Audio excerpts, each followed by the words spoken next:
It is the best week of the NFL season, the divisional round playoff, and we are here to talk about it. It is the fantasy football. You know what? I'm just like I'm in the fantasy football by Brodo app mode. It is the fantasy football by Brodo podcast. I feel like that's what we should call it now. It's the Brodo Fantasy Podcast. I am your host Tim Petrop, and I am here with the ones, the onlys. You can't really use that in the plural. Michael and Matt, what's up, fellas? You. Hey. A reminder, youtube.com/Brodo Fantasy is where you could see this. You can see our beautiful faces. Yeah, you can see that little Jets helmet in the background, the little Brodo logo in the background. I need to shave. You can see Michael's white. Who's the bobble? The bobble is Cam. Martin. That's Cam Newton. Oh. That is Cam. That is Killer Cam. That my guy. We have Curtis Martin hiding somewhere up there. We got Baby Sam out here. It's up there somewhere. You can't really see it in the where I've got this, but it's good to be back with you guys. Good to be talking ball again. I love me talking me some ball. Man, real quick before we get into this news, what a crazy ass week of games in terms of the games are very good. Yeah, but not very crazy in terms of the outcomes. Matt, what was your reaction of the first playoff weekend of 2023? I mean, it was incredible. It was some of the best games you've seen all season for sure. Minus the, San Francisco and Seahawks game, which was a pretty clear blowout after the second half started. But the Jaguars-Chargers game, obviously incredible. The collapse of Justin Herbert in that offense, and them immediately firing their play caller afterwards. Obviously Brady essentially going, scoreless against against Dallas until it didn't matter at all, and none of the starters were on the field. It was an incredible weekend of football. Michael, what about you? Your Cowboys take, your very strong stance on the Cowboys ended up being correct. Tom Brady didn't matter. They're a way better team, and that obviously ended up proving to be correct this weekend. But it was interesting to see like the Dolphins and Ravens, man, not go down without a fight despite all the odds against them. The Dolphins especially, to be down 17-0 and to come back, like defense making plays, Skylar Thompson making some throws, even with all the drop passes from Jalen Waddle and Tyreek Hill, like they weren't doing him any favors. Mike Gesicki, alligator arming one across the middle that could have been a nice chunk gain. But it was nice to see those teams giving it a fight, even though they ended up losing. But it was expected to be blowouts, not fun games to watch. Those ended up being very very exciting games to watch. And shout out to them for not just laying down and losing in the first round of the playoffs, like a little wimp team who doesn't even try to win. As Tim, he struggles sometimes. You gotta watch the video to understand. Yeah, I mean, I'm trying to figure out. There we are. Tim did the eyebrows, like what am I doing here? Well, I thought I was timing your exit, and it was gonna be like a perfect transition, and then you kept going. I was like, oh damn, I messed that one up. Fair enough. I'm behind the, hosting and being behind the controls. Error one, Matt. Is that kind of an error? Well, hosting and being behind the controls is hard. When you're on, you always make fun. They're like, haha, you're making errors too. You always make errors when you're the host. Hosting is hard. See, and now I didn't do this. I'm not responsible. I did. We're all responsible. All right. No one, if you're listening on audio, apologies. But listen, you know what? I'm gonna make it up to you right now because I have a conspiracy theory. I gotta center myself out for this one because I have a conspiracy theory. It's the Tom Brady conspiracy theory, because I don't know if you guys heard Tom Brady's press conference, but Tom Brady was like in the middle of a sentence of saying, hopefully I'm back soon. He's like, hopefully, and then he stopped himself. He's like, oh, thank you, reporters. And then he thanked all the reporters for his time in Tampa Bay and how they were respectful to him and talking in the past tense like he's moving on. All right. Reports around the team said around 3 weeks ago, Tom Brady started to feel a little bit more like Tom Brady. Seemed like he wasn't as stressed. He wasn't taking life as serious anymore. He was like happier, right? What else happened around 3 weeks ago? Derek Carr of the Raiders was benched. Who is Derek Carr's head coach? Josh McDaniels, the guy who was Tom Brady's offensive coordinator for many, many, many years in New England, right? So behind the scenes, this is my guess. Tom Brady plans to sign with the Raiders, and when they decided that, they wanted to make sure that Derek Carr was not going to be an issue. So good, sign our Derek Carr. Let's make Derek Carr so mad that he won't even want to come back. Even if he wanted to, he can't come back no more. It's done. It's fractured. Tom Brady goes to the Raiders, and here's the twist ending. Tom Brady joins the Raiders as the quarterback and the offensive coordinator, calls all the plays in the Josh McDaniels system, and makes the offense himself the first player coach in mad long since like 1919. And that's definitely not true, but still, boom. Tim, You just got conspiracy theoried. I think you need more sleep. It's not bad. I don't even think it needs to be conspiracy. I don't think it's a bad theory at all. Thank you, Matt. I think you need to find a bed and sleep with Tim because you both need more sleep. I think there's conspiracy and theories. Come on now. I think it's very clear that Matt and I share a certain je ne sais quoi. Oh, let's go. I was gonna say a certain headspace on our downtime, if you know what I mean. Let's get into this player news. Jason Myers scored a big extension. He's the second highest paid kicker in the league. That's good for Jason Myers. Congratulations, man. Good stuff. I mean, he kind of deserves it, to be honest. Yeah. Yeah, he does. McCole Hardman did not practice on Wednesday. Anything to be worried about? Oh, that's hard, man. That'll be okay. Yeah. I mean, I think the Chiefs offense have been functioning just fine with the quarterback that just set the record for most total yards in a single season without a single 1,000-yard receiver. So they'll be all right. Yes. So Aaron Rodgers, he was on the Pat McAfee show, and he said, I am not mentally or emotionally at the point to give a decision about playing in 2023. He mentioned that if there's going to be a rebuild in Green Bay, that he wants no part of it. Yeah. So he also went on to say shortly thereafter that he feels like he could win an MVP again. I'm just saying. Why? What's the laughter about, Michael? Just of course he did. Aaron Rodgers is a hilarious human being these days. What? Yeah, I might retire, but maybe I'll come back and just win MVP. Yeah, like that's what I took from that too. Like I thought it was just hilarious that it was like obviously, was trying to downplay the situation. He always takes time away after the season, always steps away. Their GM said that they're always in conversations, things like that. But I thought it was funny that he was trying to downplay a possibility of retirement and obviously a poor season by being like, I could still win MVP. You know what? I don't think he could. I don't think he's lying. I think that he could maybe win MVP still. Oh, yeah. I mean, I didn't see conspiracy theory. He goes to the Raiders and reunites with Devontae Adams. Oh, that's a good conspiracy, Michael. Better. Now we're talking, Michael. There you go. Imagine that. All right. I mean, Darren Waller, Hunter Renfrow, Josh Jacobs resigns. The Raiders, they're very mid right now, but who knows? With a good quarterback, they might not be. All right. Joe Lombardi. The Chargers fired their offensive coordinator after finally. Yeah, terrible. Yeah. I mean, I made it very clear that I'm not a fan of the coaching staff. I know I said fire Brandon Staley, but I'm okay. Back. Yeah, I'm okay with Staley if Lombardi goes. I'm okay with it. Yeah, 100%. I mean, look, like you're up 27-0, man. Like, I don't know what else to say. You have 5 turnovers. I don't know what else to say. You have to be able to put a game away, and that a lot of that comes to play calling.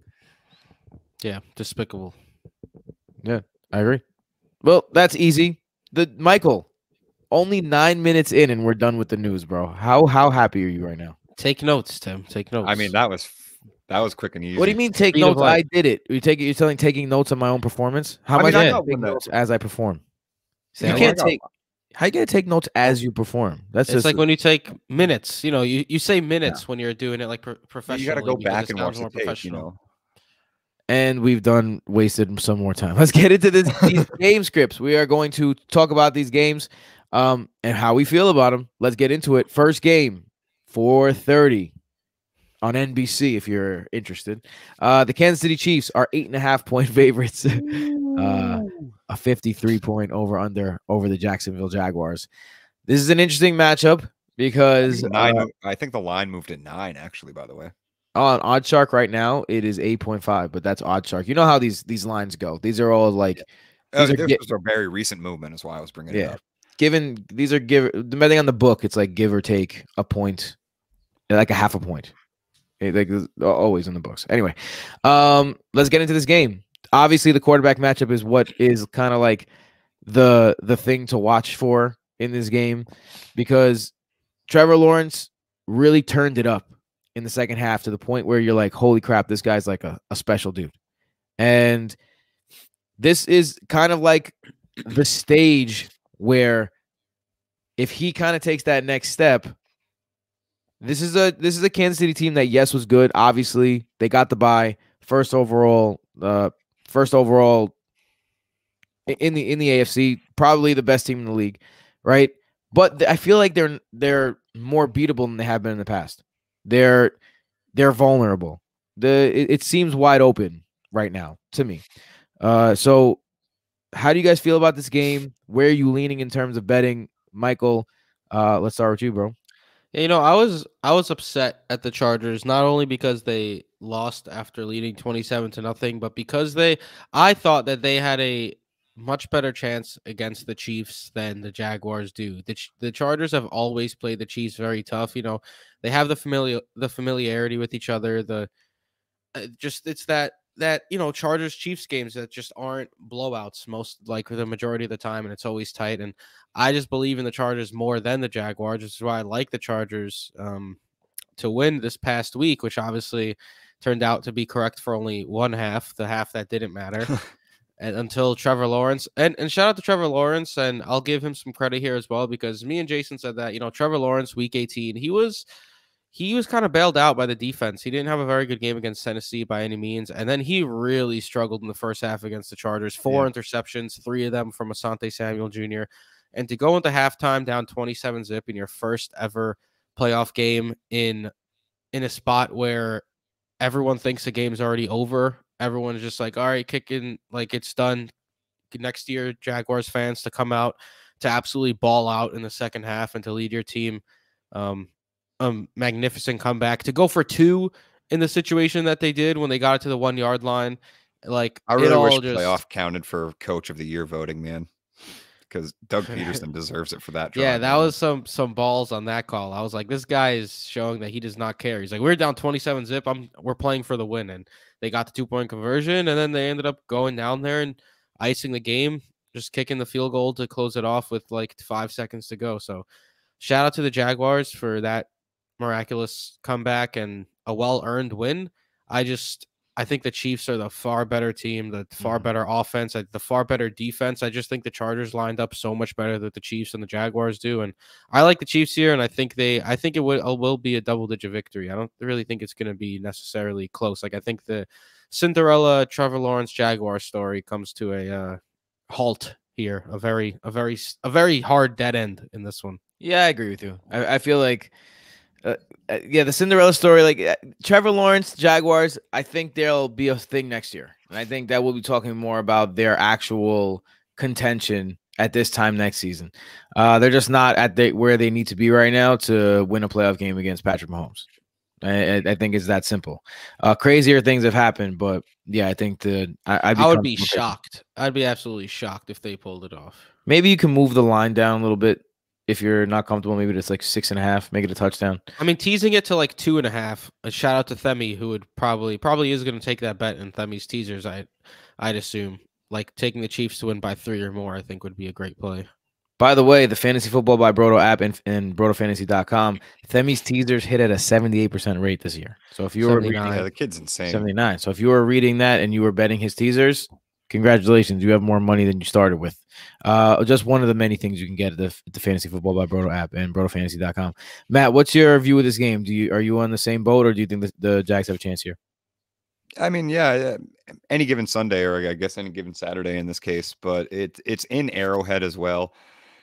Trevor Lawrence is kind of already angered to the fan base. We know how that can go with how loud the Chiefs can get, and he had an interview that everybody kind of rolled their eyes like, oh, no, he didn't, because he was like, oh, there's no way that Arrowhead is any louder than the Jaguars fans were last Sunday. Oh, boy. And it's just like, exactly. And it was just like one of those things where now Chiefs fans are, cracking their knuckles ready to every third down get down that kid's throat. Why do you do it? Why do you do it to yourselves? I don't understand. Why? Just stop saying things. Shush. The Jaguars have probably like one of the smallest fan bases in the league too. No offense to Jacksonville, I'm just saying. Obviously, Arrowhead's going to be louder. No, yeah, 100%. And straight up to that is, it's not just Arrowhead and the Chiefs fan base, and obviously they think they're Super Bowl ready and all of that. It's like scientifically one of the loudest places to play in on earth. Like, they've constructed that stadium to put sound onto the field. Like, it's the way that the phonetics work. And yeah, it's going to be a really, really rough game. And Kansas City's defense has looked a lot better to close out the season as well. So, and the bye week, fresh, healthy. Yeah. Completely off the beaten path here, but looking at the geography, because you made me think.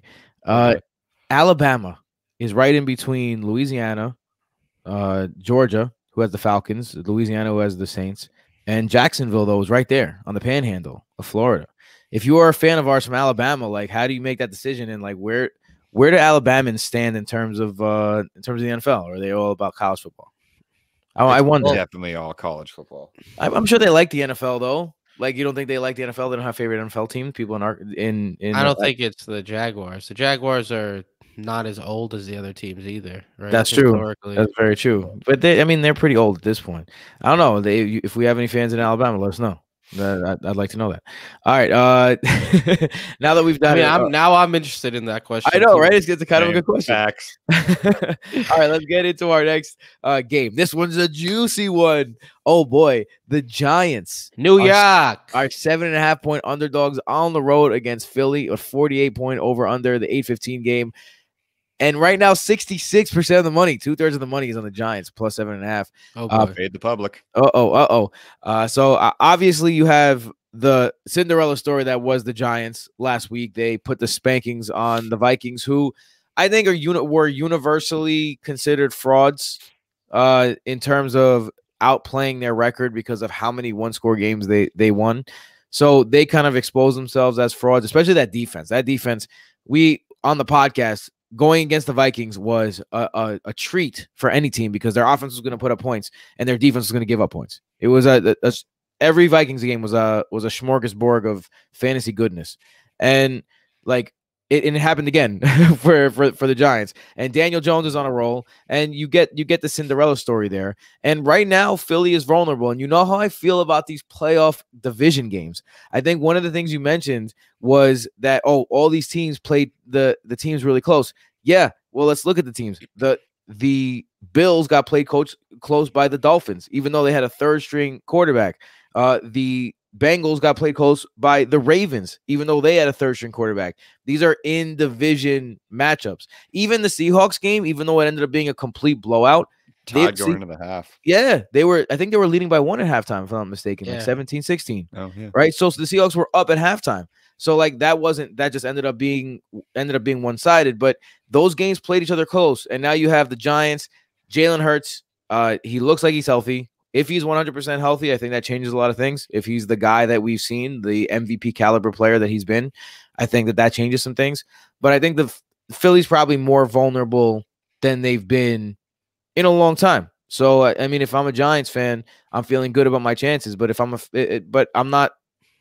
And if I'm an Eagles fan, I'm not worried. Like, I'm not, oh my God, I'm shaking my boots. But there's reasons to believe that playing each other again, being this familiar with each other, the Giants are on a hot streak. They're on a roll. I like it. Matt, what do you think? I mean, I said it last week when they were playing the Vikings. I honestly believe that Brian Daboll can outcoach anybody in the NFL, and he has a talented enough roster to support that statement.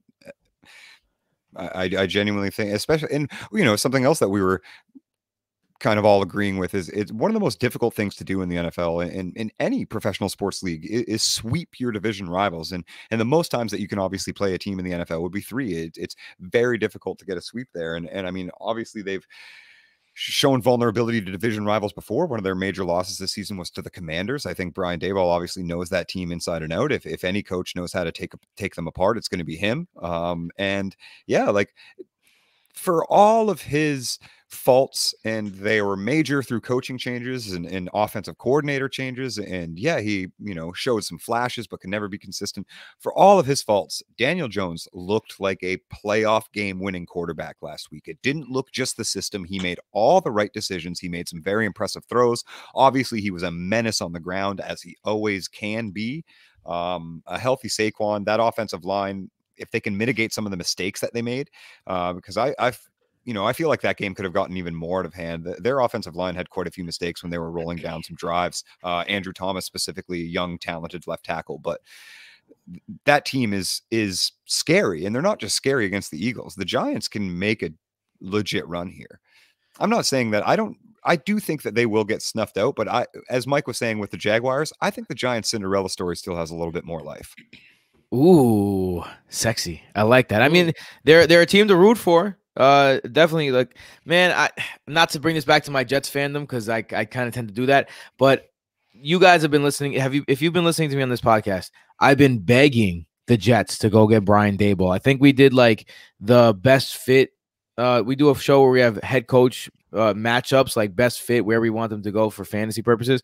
And I put Brian Daboll on every single fucking team that I possibly could. Because why isn't this guy not a head coach? So he's easy to root for, man. He seems like one of those generational coaches. Like I could see him coaching legit the Giants for the next 10, 15 years. You know what I mean? Like the Giants got themselves a good one there for sure. Me and Matt are on the same wavelength today, and Michael and Matt too. Maybe Matt, you're just you're like your background, bro. You're just like you're in the world.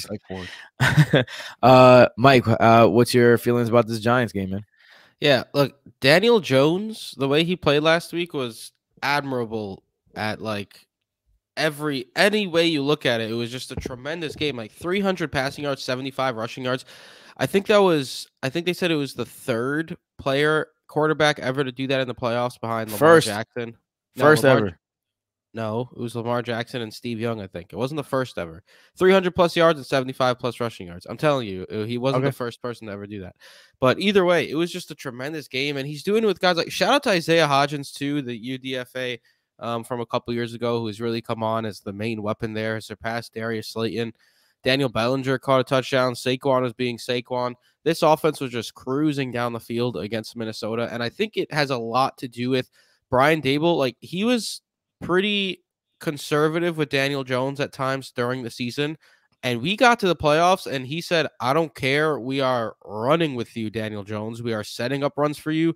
We are making this an offense where they don't know if we're going to run, pass, and maybe if we do pass, we might just run with the quarterback too, because Daniel Jones was running crazy. He was rolling out. He was making great throws. They were just cruising down the field with ease, getting wide open receivers, and it was fun to watch. It was not something I expected, even in a very good matchup against Minnesota. Like, I thought Minnesota would win the game. I thought they were fraudulent. I didn't think they were fraudulent enough to lose to the Giants, but the Giants absolutely proved that they deserve to win that game. But now they run into the Philadelphia Eagles, who have been basically unbeatable with Jalen Hurts at QB this year. And look, they're also coming off a bye. It's a very, very difficult matchup. They're going to be at home. 8.5 points, you said the spread was. I lean taking the Giants and the points in, like, if you're betting with just the spread. But it's hard for me to see the Giants pulling out this game without some like crazy magic happening, because I just think that the Eagles are the better all-around team, similar to how the Cowboys last week. I think they're just a better overall team than the Buccaneers, and I think that's gonna end up securing the win at the end of the day. But I wouldn't be entirely shocked if the Giants pulled it off. If I was a betting man, I'd bet on the Eagles getting the win, because I just think they're a little bit too talented for the Giants to take down at this point, because that defense is still a little bit too questionable for me. And Daniel Jones proved it in his first playoff game, but he's going to have to do it again to really get me off his back, because I've not been a big Daniel Jones fan throughout my life, but he's definitely turned up with Brian Daboll this year, and especially past the last week in his first playoff performance. I feel like the term "if I was a betting man" is a term that we've had in the lingo, but doesn't really make a lot of sense anymore, because betting's legal basically everywhere. We're literally talking about betting men. Like 98% of our audience is betting men. Yeah. If you play fantasy, you're a gambler. Yeah, and shout out to the betting women as well. Let's not forget the betting women, the betting men and women. Shout out to Jess. All right, let's get to the next game. What do you guys say? Unless there's something, did I get your thoughts on this, Matt? Did I skip you? Dude, I ran off it. I know, right? It's just an entire Let's get into the juicy one. info session. Yes, Come on. because this game. Let me tell you something, and I know this got popular on Twitter, but you know, I promise I had this opinion before I read it. If these two teams were supposed to play each other, and had Cincinnati won, these two teams would have the same record, and Cincinnati would own the tiebreaker. Then why isn't this game at a neutral field? No, I agree. That should have totally been the case. No, that doesn't make it. Yeah, 100%. This like the NFL completely dropped the ball on this one being a neutral field. This is the one that should be the neutral field. The one with the Chiefs, that should probably be a Chiefs home game. No, I agree. 100%. Yeah. So what are they doing? It's silly. What are they? I remember as the news. Neither Bengals nor Bill players really supported their decision either. No, I mean it's a stupid decision. Who would support the decision of? Actually, did you see what Joe Mixon did? You saw how Joe Mixon scored a touchdown. He did the coin flip. Yeah, he got fined like $50,000 for it, and he tweeted after the game. What did he tweet? But he said like, oh, "Damn it, I'll pull up the tweet while you guys are while you're discussing the game real quick." Okay, so as we wait, bated breath on Joe Mixon's tweet. I'll pop off. I mean, the Bills are 5.5 point favorites, and I'm kind of 5.5 points doesn't sound like much, but I feel like no questions were answered for me from either one of those teams last week, and the Bills being the favorites that they are against the Bengals when the Bengals were the last team to beat the Chiefs. And their offense has been looking the way that it is. And yeah, a rough game against the Ravens in a divisional game, you know, a 99-yard fumble recovery away from losing that game, quite literally, because they didn't score again afterwards. That said, the way that the Bengals played the Dolphins is mildly concerning. And I think people should be legitimately worried about that defense. And I know that obviously Miami's defensive touchdowns and a lot of field goals kept them in that game probably closer than it should have been. But the way that they were moving the ball and with Skylar Thompson and not even running the ball at that, Joe Burrow is going to have a field day against that defense. I found it. I found what he said, the tweet. He ended up being fined like $13,500 for the celebration because, you know, the NFL, they say the no fun league. I hate that acronym so much. I'm mad at myself for even saying it, but he tweeted at the NFL, since y'all about the coin flipping, let's do this. Let's have a coin toss to pay this crazy fine for expressing myself. If it's heads, I'll pay. If it's tails, Roger G, pay the money to the Boys and Girls Club of Cincinnati. Hashtag all about the kids. Hashtag who day. I thought that was pretty funny. Obviously, the NFL is going to ignore it, and Roger Goodell's not going to say anything. He's just like, why would I respond to that? But getting fined $13,500 for flipping a coin, mocking a situation that kind of deserved to be mocked a little bit, is lame. But, you know, they're not going to. Nothing's going to happen. Joe Mixon's going to pay the fine. So it's the NFL, man. Like you said, it's the no fun league. What can you do? All right, let's get into this game, though, because Matt just dropped some bars here. Yeah, I mean, like Matt said, the Bills defense, you got to remember, they're not Greg Rosenthal. This is not my point. This is a Greg Rosenthal's point. But it's a great point. He said this defense is missing a lot of key guys. They're missing Von Miller. They're missing Micah Hyde. These are two of their. This is probably the two after Edmonds. This is probably their two best players on defense. So when you're talking, don't disrespect to Javius White like that, but go ahead. Fine, fine. Jadavius White too, but I mean, I don't think it's disrespect to call Von Miller and Micah Hyde better than you. I don't think that's disrespect. But I mean, so what the idea that he shared is that this is not the idea of the Bills that we have. This is not the idea of the team that has that number one defense. This is the shell. It's just they're wearing the same laundry. These are different players, and the players that are playing are not as good as the players that are not playing. So, and I think you're seeing that over the last month or so, where they've won, but they've struggled to win, and they didn't dominate the way that they used to dominate. You've seen that become a glaring thing. A team like Cincinnati, though, you know, they've been very streaky. So they seem like they won't score, and then they'll explode for 14 to 17 points, and then they'll go back again. And so they're a streaky team. The Bills give up the ball a lot. So if you give up the ball a lot to a streaky team, they can put up points in bunches. I know I picked the Bills to make the Super Bowl. Me but too. my heart is telling me Cincinnati in this one. I needed for me to really feel confident, and I'm fine. Like I'm not the type of person that won't change my opinion or admit that I was wrong with a prediction. For me to really feel like solidified and confident in that Bills take, that my preseason take that they would make the Super Bowl, they needed to run through the Dolphins, and they didn't. At best, they functioned at a subpar level and were able to beat an opponent that had a third string. Like at best, that's how they played.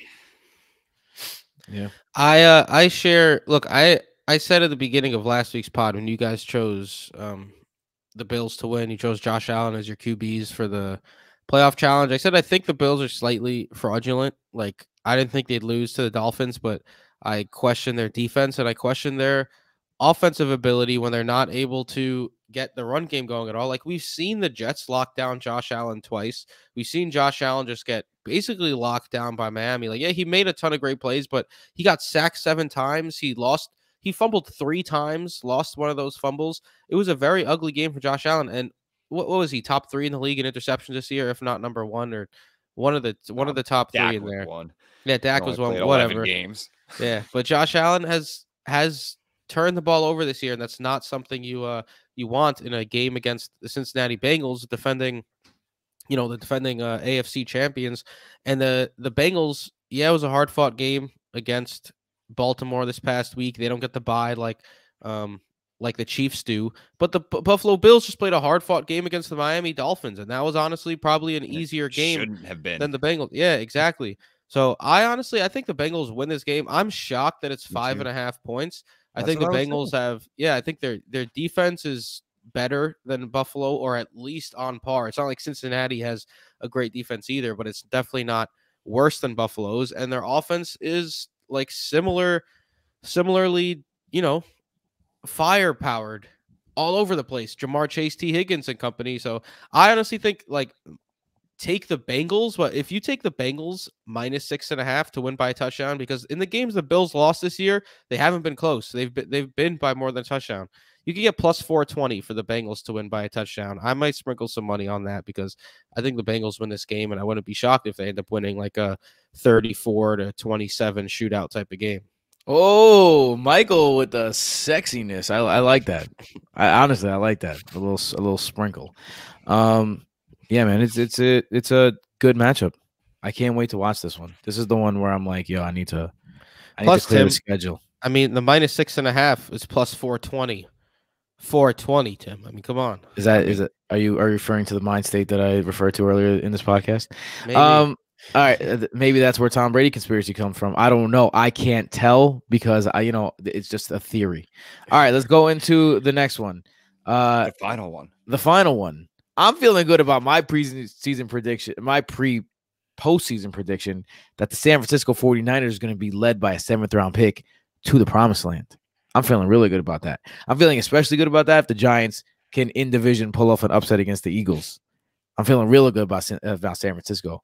And Vegas is feeling good about San Francisco. They're 3.5-point favorites at home against Dallas. 46%. 46-point over under. There you go. Right now, 66% of that money is coming in on San Francisco. And by the way, not to go back, but this is going to make us nervous. Every single one of us picked Cincinnati, right? Every single one of us said we prefer Cincinnati in this game. And 77% of the money is on Cincinnati plus 5. Not good news for the Bengals. I always say fade the public, and our last week fade the public picks looked really good. Yeah, they looked fantastic. So do with that what you may. But this is a game where, look, the Cowboys, Michael and I, and Matt would be on the team too if he didn't live in Canada, but Michael and I play on a touch football league. And, one thing that happens, if you look at who the Cowboys played the last 4 weeks, they played They played teams that they were going to beat easily, and they kind of knew that. And, you know, our team has a little issue, where we haven't won the championship in a few years, but we've been like a top seed in every single season. So, you know, because we didn't win the championship, you could only move up to the next division if you win the championship. So we haven't moved up a division in like 4 years. So like now we're playing these teams in the division sometimes where we've played the good teams, and now we're going towards the end and we're just like, ugh, like we're having fun because we're winning, but it's not the same. You know what I mean? Because we are outclassing these dudes, and it's just not fun. So I feel like the Cowboys kind of went through that a little bit. Like they were just kind of outclassing guys. They were kind of winning without even caring. Like that Houston game, like they didn't even give a fuck and they still won. You know, so like, all right. So now the playoffs start. Dak throws 5 touchdowns. So like the Cowboys do have that little a little je ne sais quoi. And what Matt mentioned last time was that the Cowboys are kind of like the complete package. Right, they're the if they don't turn the ball over. If they don't turn the ball over, exactly. Yeah, that's the key. But I think the real story in this game, although I do think the Cowboys have a chance, I think the real story in this game is San Francisco. I mentioned last week that I think they could win this thing with the 7th round pick, and particularly if the Giants end up, like I said before, taking out the Eagles in that in division matchup is always so close, and it's always a toss up. And if they end up taking them out, then the defense of the San Francisco 49ers is the best defense left in the playoffs by a mile.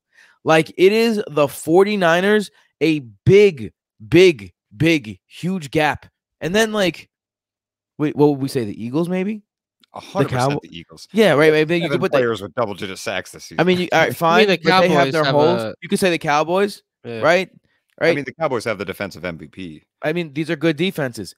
And San Francisco is over them by a mile. They are the most complete defense in the league, and they have so many weapons. And it's the mind of Kyle Shanahan. Another thing that I'm going to tap myself on the back of is I predicted that Kyle Shanahan, when he became the OC from the Falcons to this, it's just him. Whatever he does, he's the key. And he's the key right now. He is putting all these weapons that he handpicked into his lineup, a plethora of weapons. He is putting them in position to succeed. A couple of years ago, we mentioned that Jimmy Garoppolo was like top 10 in the NFL in yards per reception, but bottom 32. Out of the top 32 in average depth of target. Right? It gives you an idea of what that yards after catch situation is like. And Brandon Ayuk, Deebo Samuel, George Kittle, Elijah Mitchell, Christian McCaffrey. Bro, it's just too much. It's enough where a 7th round pick can take you to the promised land. And I just think that this is the Cinderella story. We're going to be talking about this team, this San Francisco team, for years, because I think that they're going to be led by Mr. Irrelevant in his rookie year to a Super Bowl. And I really think that that's what's going to happen. So I gotta go San Francisco. I gotta go San Francisco this week, if I believe in that. Now that you've gotten my complete narrative-based opinion, anyone want to analyze this game? Yeah, this one's very tough for me. This is the toughest of the week, I think, for me to choose a winner here. Because look, Brock Purdy, again, all you heard about the entire game, if you were on social media, was, imagine what Trey Lance could do with this offense if he was still healthy. And wow, look, Brock Purdy starting to open receivers. Bro, I know he's Mr. Irrelevant. I know he didn't have the draft capital, and I know nobody expected him to be good. But the dude is balling. I know it's a tremendous spot that he's in. You cannot ask to be put into a better spot. That doesn't mean he's not playing well in that spot. Like, it's been, Jimmy G went down, and I thought, the 49ers are toast. It's been no difference in that offense. It's been better, bro. Yeah, if anything, even putting up more points. And yeah, he's missing a few throws. He's not getting every single read correctly. So he's a 7th round rookie. That could come back and bite you. I know that. One of the things, and I mean, not to interrupt, but like one of the things that I think is most concerning about this, not really seen Brock get pressured. And part of that reason is because that offensive line is so good. But Micah Parsons is Micah Parsons. He can put the pressure on anybody. I want to see how Brock functions when he doesn't have 4 seconds to stand in the pocket. And we might not get to see that. And if that's the case, they are going to win that game. I don't know. Yeah, I mean, but that's what I'm saying. That's why I think it's like the 3.5 points is basically Vegas saying, I think this kind of a toss-up if they were playing at a neutral field. And I don't disagree with that. I just think people got to stop shitting on Brock Purdy every single time he performs admirably, because it's been like 7+ weeks now of him playing fairly well. Double digit, and maybe 2 touchdowns in every single and maybe it does come crashing down against Dallas this week. Players have bad games with like you said, Micah Parsons and company, Lawrence on the offensive line. Like the Cowboys defense, the defensive front is great. The issue is when you have Christian McCaffrey, George Kittle, Deebo Samuel, and Brandon Ayuk, and even Elijah Mitchell, you don't need to give Brock Purdy really more than a second and a half to throw. That's fairly it. often. Nailed it. Yeah, so that's the issue when it comes to the Dallas defense. If they get pressure, if they have the opportunity to get pressure on Brock Purdy, that's what we're gonna have to wait and see. Or maybe they drop more men back and try to, get to him with just 3 or 4 guys. We don't know how they're going to go game plan against San Fran, but if they're able to get pressure and Dak is able to tear apart the secondary, because the secondary is beatable. We saw Geno Smith and DK Metcalf do it last week. They're top 5 against wide receivers in true matchup rank. So like the secondary is not the best secondary in the world. That's how they're going to have to beat him through the passing game. Tony Pollard probably making some plays out of the backfield. He was so much better. Phenomenal. He was so much better than Zeke last week. Like he looked so good. Yeah, he looked tremendous. Zeke had like 12 carries for like 20 yards, and then there you have Pollard for like 10 carries for like 70 yards, just doing Tony Pollard things. So yeah, and they clearly showed like they didn't have an issue giving the ball to Pollard over Zeke now that they're in the playoffs too. Like, it's the same thing that I was talking about earlier with the Giants and Daniel Jones. Like, oh yeah, we're gonna let Daniel Jones run now because it's the playoffs. Like, we're not trying to conserve anyone. We need to win. So I think the Cowboys, they're, like I said last week against Tampa, I think they're a very, very, very good team, and I think they're a lot better than the years past Cowboys that some people will just like laugh about. Like, oh, it's the Cowboys. They're not going to do anything. This game right here is it's a tough one for me. I honestly I'm like 51-49 49ers right now, if I had to guess. But it's a tough one for me here. I think the home field advantage definitely, I mean, you kind of nailed it with that too. I think that's kind of how Vegas sees it. That's kind of how the public sees it. And it should be a toss-up, but that home field advantage gives them a little slight. And yeah, I mean, in all theory, that is the could be the crux to Brock Purdy's downfall, is a tremendous amount of blitz packages and pressure. But again, we don't even know if that will work. For one, we haven't seen it. And 2, obviously that offense is built to be able to counter that as well. All right, fellas, that's it. We're done. Good work. Game script. All right. So here's what we're doing. The reason why I wasn't talking right there is because I had to I didn't want to put my own. I don't know if it's like my own thing, but I had to put like $1.35 into a random FanDuel account. I just created a FanDuel account because we're gonna do this on a FanDuel account, and then maybe we'll actually bet on this FanDuel account. Maybe just be the Brodo Fantasy. You don't FanDuel have account. A FanDuel account? No, I just didn't want to put my FanDuel account. I don't know if it had if there was some like behind the scenes, but I don't want to like share it. I'm gonna share the screen. Put that screen up. Put that. Yeah. I'm gonna share the screen. You know what I mean? So I don't want to. I don't know if any of my like private info. I don't know. I don't want to take a risk. So I mean, it's probably stupid. But with that being said, boom, funny character, Tim. Boom, boom, boom, boom, boom. Hey, wow, look there it is. All savvy. Right. Here we are. So if you're on YouTube, you can see us picking this in the flesh. All right, so we're gonna pick this together, fellas. As you know, this is the whole slate. $60,000 is the salary, an average of $6,667 per player. QB, 2 running backs, 3 wide receivers, a tight end, a flex, and a defense. Usually, what I like to do is I like to start with my sleepers. But I'm not really a great daily player. I'm not gonna lie. I don't play a lot of daily fantasy, but I know Matt is very good. So Matt, I'm gonna let you start off first. Where do you think we should go with our first pick? I mean, I guess first pick. I probably just want to take a little bit of variance, a little bit of contrary, but what should be a very high scoring game. Maybe a low rostered player as well. I'll take Trevor Lawrence as a quarterback. Okay, Trevor Lawrence as the quarterback. Interesting. Michael, how you feeling about that? Yeah, I hate it. But what are you gonna do? He's at 7,600. Hey, this is a discussion. This is a discussion. Hey, I hate it, but what are you gonna do? I mean, Dak at 7,500 or Joe Burrow at 8,000. I would certainly prefer. Daniel Jones at 74. Daniel Jones at 74. I didn't even think about his cost. I literally didn't think about cost whatsoever. I think also, I guess Trevor Lawrence of Kansas City, it's for 7,600 because, I mean, Josh Allen or Patrick Mahomes is going to cost you 9,000 plus.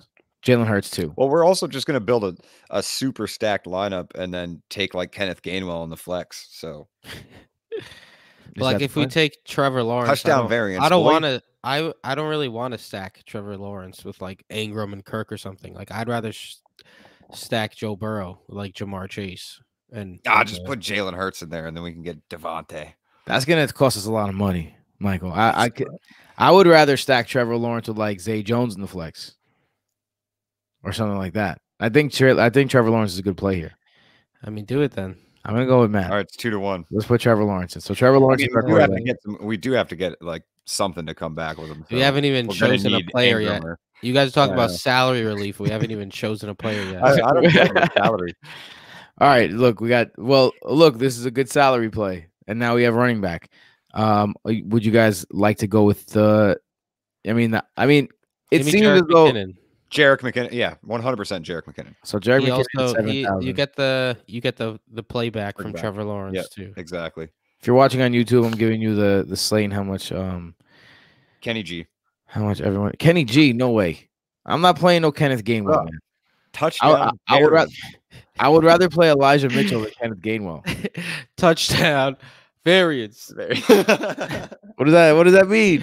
I don't know. It means that they're completely unpredictable and nobody's going to roster Kenneth Gainwell. So if he scores a touchdown and you have 6 of the same players as somebody else, Gainwell will be the one that puts you over. I think Tony Pollard's priced pretty nicely. I agree. 7,100 for Tony Pollard. Yeah, San Francisco. Yeah, it is San Francisco, but that might keep some players. That might keep some people off of him. You know. That's what I'm saying. All right, get some pass catching RBs in our lineup. Let's do it. Tony Pollard, 7,100. So 2 pass catchers. So we are doing really good with the money. I feel like right now quarterback's only concern is salary relief. No, that's not my only concern. But $6,000 per player on average. Go get yourself a Zay Jones and then put Travis Kelce in. I was gonna say I want Travis Kelce. That's what I'm really going for. I don't want Travis Kelce. You don't want Travis Kelce? Why? That's too chalk. I want Evan Ingram. He's going to be so chalk. I want Ingram. You want to stack Ingram. I want Kadarius Toney as a low cost, high variance player. Huh. All right. So I want Ingram in that tight end spot. So let's go with Ingram. All right. So Ingram the tight end, and then you want Kadarius Toney. I want Kadarius Toney. So Michael, you're going really down. So you're trying to. So we're gonna have to hit a home run. I legitimately completely agree with him. Kadarius Toney. Yeah. All right, so we got Kadarius Toney now. What are we playing? Are we playing to get our $1.30 back, or are we playing for the like? No, we're playing to turn $1.30 into $1.5 million. The whole splotto. That's what we're doing. Trevor Lawrence, Jerick McKinnon, Tony Pollard, Kadarius Toney, and Evan Ingram right now. This is such my type of lineup, guys. This has Matt Ward written all over it. I will say that. Can we get some Jamar Chase, please? Hold on. All right. Yes. So, hold on. Because I am worried about salary variance. All right. So let's do this. We need studs. Hold on. Yes, we do. But let's pick our defense first so we can get that out the way. Oh, the lowest. Whatever the lowest one is. Giants. Yep. The Giants versus Philly. No. Let's do Cincy. Josh Allen has been a turnover machine. That's true. They might surprise. Let's see. How about this? We'll put Cincy, and then if we need that 400, in 5 weeks. If we need it, we'll put Cincy, and if we need that 400, we'll go back and we'll put the Giants. Cool. Good deal. All right. All right. So now there you go. Now we got 77 to pop. See how much better you feel? Now we can put Jamal. Jamal. And give me CD. Both. Nuts. Yes. Jamar and CD. Oh, because now our flexes have to be 6,800. Not bad. Yeah, bro. And No, our flex hey, are gonna and be if we need that 400, we still got that 400 available. So we got Isaiah Hodgins. Isaiah Hodgins is more expensive than Juju. Ooh, see, we could go up and get We can go get Debo or Debo. T. Higgins. Or T. You can get Debo or T. Higgins. I think dude, Debo. Stack him. We could stack them, but then we don't have Joe Burrow. We have Trevor Lawrence. We don't need him.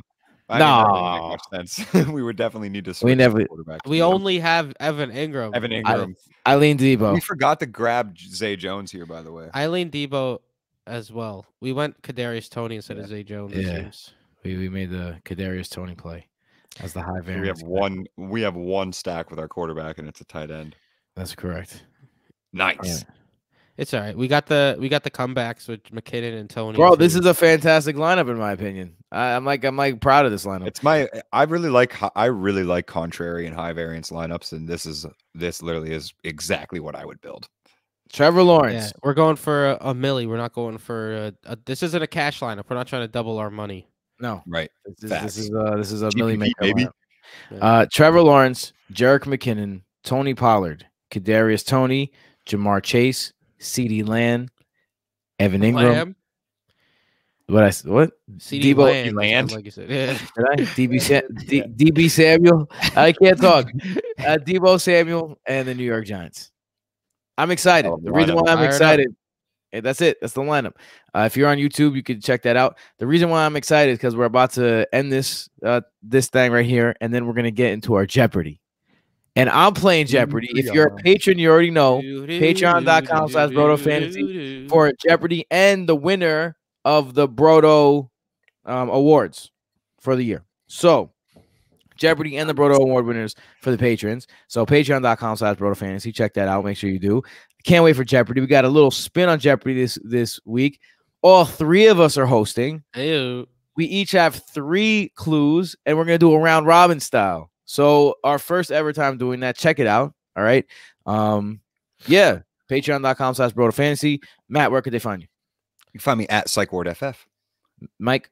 At BrotoFF Mike. You can find me at Broto. There it is. At BrotoFF Tim, at BrotoFF Jason, at BrotoFF Casanova, at Broto Fantasy, at FF by Broto, excuse me. The Fantasy Football by Broto app, BrotoFantasy.com, and YouTube.com/BrotoFantasy. TikTok, Broto Fantasy. Instagram, Broto Fantasy. Hot damn, where are we not?